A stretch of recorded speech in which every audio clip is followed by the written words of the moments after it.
শেখ হাসিনা আর রাজনীতিতে ফিরবেন না বলে জানিয়েছেন তার ছেলে সজীব ওয়াজেদ জয়। সোমবার 5ই আগস্ট বিবিসিকে দেওয়া এক সাক্ষাৎকারে তিনি কথা বলেন। জয় বলেন, এত কঠোর পরিশ্রমের পরও তার বিরুদ্ধে একটি গোষ্ঠী বিরোধিতা করেছে, এজন্য তিনি খুব হতাশাগ্রস্ত।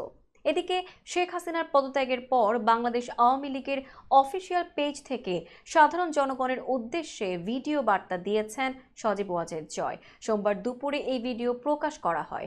ধারণা করা হচ্ছে শেখ হাসিনা পদত্যাগ করবেন এমনটা আজ করেই এই ভিডিও আগে থেকে রেকর্ড করে রেখেছিলেন তিনি। ভিডিওতে তিনি কোটা সংস্কার নিয়ে আওয়ামী লীগ সরকারের অবস্থান তুলে ধরেন। সজীব ওয়াজেদ জয় বলেন, শুরু থেকেই আমরা কোটা সংস্কারের পক্ষে ছিলাম। আমরা তাদের আলোচনায় ডেকেছি, জুডিশিয়াল কমিশন করেছি, কিন্তু আমরা যতই তাদের দাবি মেনে নেই তাদের দাবি একের পর এক বাড়তে থাকে।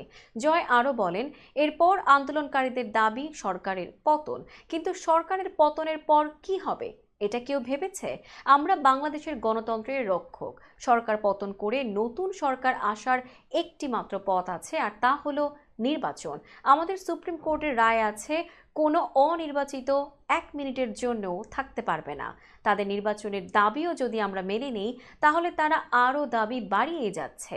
পরে যদি আমরা নির্বাচনও দিই এবং সরকার পতনের দাবি মেনে নেই তাহলে তারা বলবে আমরা এই সরকারের অধীনে নির্বাচন মানব না। এদেশে আওয়ামী লীগ গণতন্ত্র ফিরিয়ে এনেছে দাবি করে জয় বলেন, যদি বঙ্গবন্ধুর মেয়ে শেখ হাসিনা না থাকতো তাহলে এত উন্নয়ন হতে পারত?